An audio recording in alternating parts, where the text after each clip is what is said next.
ভাবতে পারো বিটিএস আবার একসাথে স্টেজে। হ্যাঁ, আর মাত্র 30 দিন। RM, ভি, জাংকুক, জিমিন সবাই ফিরছে। আর এই খবরই এখন কাঁপছে গোটা বিশ্ব। এই ভিডিওটা একবার শেষ পর্যন্ত দেখো। বিটিএস এর কামব্যাক নিয়ে এমন তথ্য জানবে যা এখনো জানো না। 2023 থেকে কেপপের সবচেয়ে বড় বিরতি নিয়েছে বিটিএস, কারণ RM, ভি, জিমিন, জাংকুক, সুগা সবাই এখন মিলিটারি সার্ভিসে। কিন্তু এখন এসেছে সবচেয়ে বড় খবর। বিটিএস এর লিডার RM সম্প্রতি ইনস্টাগ্রামে D13 লিখে একটি পোস্ট দেন। এই পোস্ট এক মুহূর্তেই ভাইরাল। নিউজ 18 এর রিপোর্টে বলছে RM ও ভি দুজনেই 10 জুন 2025-এ সার্ভিস শেষ করেছেন। এর মানে দাঁড়ায় বিটিএস এর পূর্ণ রিনিউন হতে পারে জুনের শেষ বা জুলাইয়ের শুরুতেই।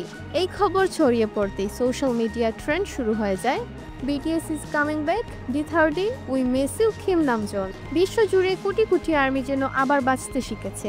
একজন ফ্যান লিখেছেন 2025 আমার জীবনের সেরা বছর হতে চলেছে। আরেকজন লিখেছে একসাথে 7 জনকে দেখতে আর মাত্র 30 দিন।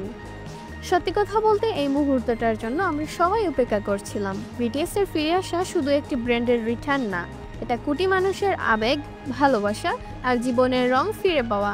আপনি কি তৈরি বিটিএস এর গ্র্যান্ড কামব্যাক দেখার জন্য? কমেন্টে লিখুন BTS ফরএভার। আর এমন আপডেট পেতে আমাদের চ্যানেল সাবস্ক্রাইব করতে ভুলবেন না। কাউন্টডাউন শুরু হয়ে গেছে, বিটিএস ফিরছে।